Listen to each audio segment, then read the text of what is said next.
Galactus is a necessary evil, or rather an essential cosmic force that balances out the Marvel Universe, yet occasionally ends up threatening all the characters that we know and love. We all know that already. So instead, let's talk about some of the things that you might not know about the fellow who devours planets because his hunger dictates it so. We are coming at you with a part 2 of our list, the top 10 Galactus shocking facts. Also, be sure to stick around to the end of the video and let us know which of these facts surprised you the most. Let's get to it, friends.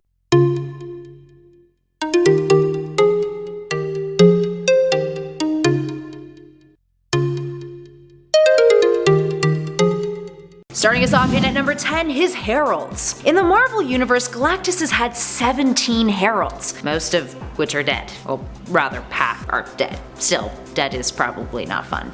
These heralds either died on duty or were released from their heraldship, so to speak. And yes, we're just talking main 616 continuity here. There's even more heralds if you venture out into the rest of the multiverse, but more on the rest of the multiverse later. For now, let's talk about the lucky individuals who have had the opportunity of being Galactus's bit. There's Tyrant, the Fallen One, Airwalker, Morg the Executioner, Redshift, and Anti-Man, who are all his heralds, and died in the process. Then there's folks who were released from his service, including Firelord, Destroyer, Rom the Space Knight, Nova, Human Torch Johnny Storm, Stardust, Praetor, Dazzler, and our pal Doctor Strange. Then there's Terrax the Tamer, who was depowered, no bueno. And of course, who is the most well-known herald of Galactus's, the one who was introduced alongside of Galactus, practically designed to complement the Devourer of Worlds, and is an ongoing ally of his even when not heralding. Is that a word? Speaking of heralds though, that brings us to our next number. In at number 9, Superman was his herald. In 1999, this little crossover occurred between the Fantastic Four and Superman, titled aptly, Superman Fantastic Four, but also happened in a story called The Infinite Destruction. It saw the Man of Steel finding a mysterious object in Metropolis that turned out to be a nuclear bomb. And long story short, he needs the help of the Fantastic Four. But throughout the story, things take an interesting turn. Henry Henshaw, aka Cyborg Superman, becomes involved, and Superman is imbued with Galactus's power cosmic. Superman is into the new gig at first, it seems, to the point where Reed Richards needs to figure out a way to snap him out of it. But upon seeing Galactus obliterate a planet, he gets really turned off. And Superman then starts to plead with the massive antagonist to not consume planets bubbling with life forms. There's more to it than that, and Cyborg Superman gets a really crappy ending in this one where he's turned into what Galactus deems is perfection, which is just a piece of condensed alloy without thought or consciousness. But let's move on. In at number 8 planets he's devoured. Okay, sure, Earth is always at threat when it comes to Galactus in the comics, or so it seems. But what about the other planets that he's actually managed to devour? There's a handful that we've witnessed over the years in the 616 universe, including the likes of Sakaar, Pop-Up, which was the home of Impossible Man, Tarnax 4, which was the throne world of the Skrull Empire once upon a time, and a handful more. Now, we've only witnessed roughly 9 planets being destroyed by him in the comics before, which is actually a little odd when you consider what his whole shtick is. Wonder Dude is so hungry he barely eats. I'm sure he's destroyed plenty of planets off panel though. Up next at number 7, Squirrel Girl. Now this number is something a lot of you probably know about thanks to how amazing it is. So, once upon a time, in a 2014 story arc of Unbeatable Squirrel Girl, specifically between issues 1 and 4, Squirrel Girl defeats Galactus via friendship and understanding. So as the story goes, Galactus is on his way to Earth when he's approached by Squirrel Girl, who has borrowed some of Iron Man's equipment thanks to her army of fuzzy adorable creatures snatching it without his knowledge. They're pretty useful, aren't they? She heads to the moon with the intention of preventing Galactus from destroying the Earth, and the two get to talking. What's her overall solution? Well, she gives Galactus a planet full of nuts for him to devour instead, and it works. And hey, nuts are pretty healthy and nutritious and probably like fulfilling for someone like Galactus. Maybe you should, consider instead of like eating life, eat some more, nuts. Better for protein, probably. He's probably eating a lot of garbage on planet. Wouldn't be good for the digestive system. Funny enough, that's not the only time we talk about Galactus and bowels on this list. Actually. Anywho, back to our number. The planet of nuts works. It ends with Galactus not obliterating the Earth, and he gives the young hero his card in case Squirrel Girl ever decides she wants to be his herald, which is actually like super adorable. In the process, she also mentions that once upon a time she defeated Thanos, which Galactus responds, "He's a tool."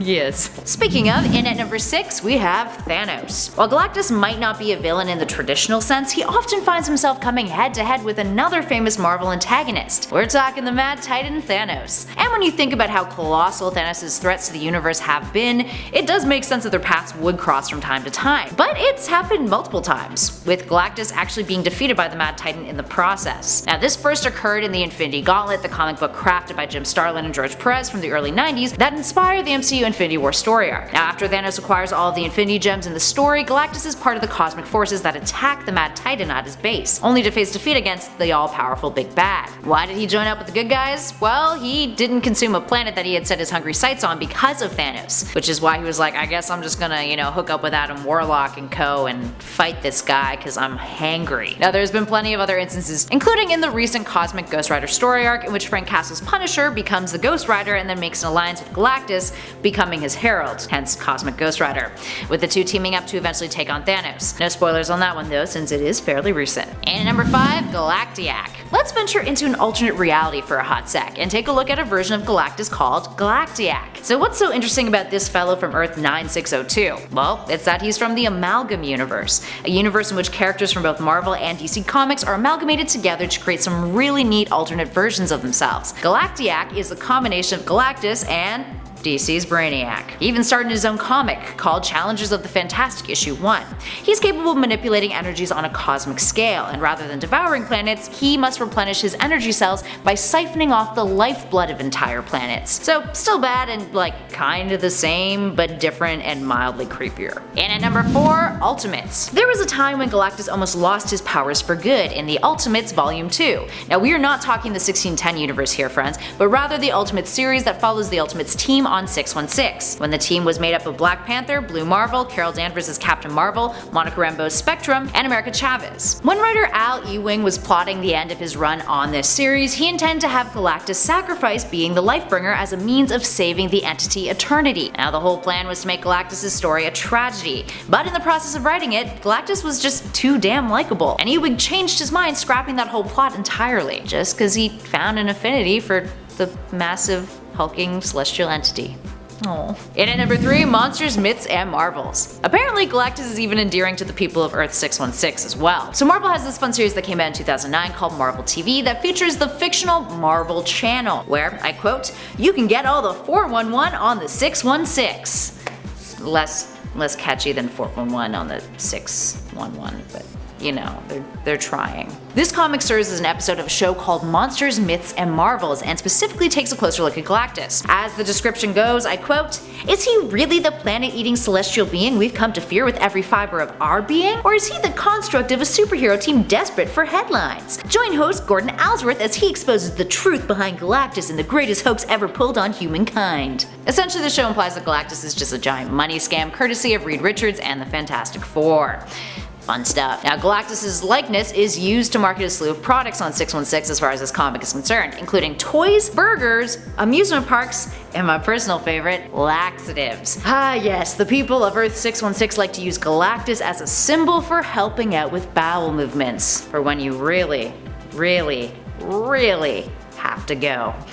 What's not to love? Up next, number 2, his daughter. Galactus is a daddy. Not that kind of daddy, people. 2009 not only brought us Galactus' laxatives in Marvel's panels, but also his daughter, Galacta, who first appeared in Marvel Assistant Size Spectacular issue 2. Now, she possesses similar powers as her papa, including the use of the power Cosmic and Cosmic Awareness, although her abilities aren't as strong as Daddy Dearest's. Now, unlike her dad, Galacta isn't consumed with the desire to consume planets, or rather, she controls her hunger better. She prefers to chill on Earth in her human form, where she uses the alias of Gali. She's a hero who uses her powers to protect Earth from extraterrestrial threats. Eventually though, she realizes that her hunger can't be satisfied, all thanks to a cosmic tapeworm living inside of her. Actually, they call it Tapeworm Cosmic, of course, as one does. She then tried to use Wolverine's genetic code to create a living planet with his mutant healing factor to serve as an infinite food source, but as you can imagine, Logan wasn't really down for that. Turns out the Tapeworm Cosmic is actually a cosmic being much like themselves, something her father discovers when analyzing her. And, in other words,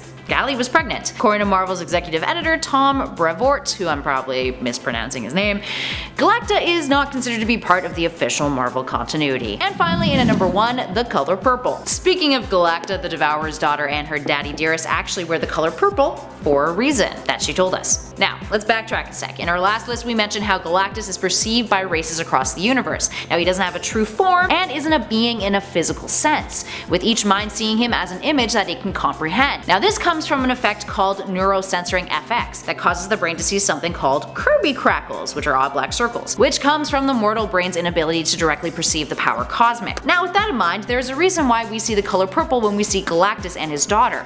According to Galacta, it's because, I quote, "that's merely what your crude little cortexes perceive." Now this is due to the color's royalty symbolism, she claims, which she calls, I quote again, "ancient mythopoetic cultural sludge encrusting your merely mortal minds." Yum. So I wonder what other kinds of colors others in the 616 universe perceive when they look at them.